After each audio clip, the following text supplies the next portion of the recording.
जी, बिस्मिल्लाहिर्रहमानिर्रहीम। शुक्रिया आपका। देखें, सिर्फ ये इस्लामाबाद हाई कोर्ट की कॉल जो है, ये नहीं थी। इससे पहले भी 7 दफ़ा वज़ीर आला साहब जा चुके हैं, अडियाला जा चुके हैं, वहाँ पे धरना भी दे चुके हैं। उसके अलावा इस्लामाबाद हाई कोर्ट में पिटीशन कर चुके हैं।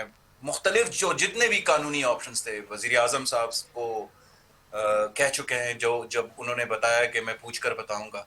ये सारे मामलात जो हैं ये कौम के सामने हैं।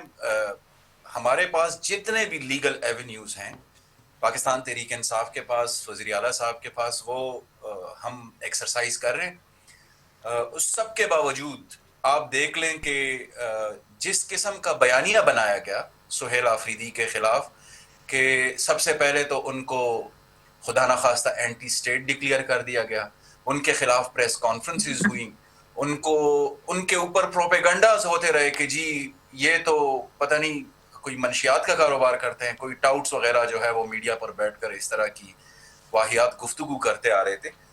इन सब चीज़ों के बावजूद पाकिस्तान तहरीक इंसाफ सब्र का, आइन और कानून का दामन हाथ से नहीं छोड़ रहे।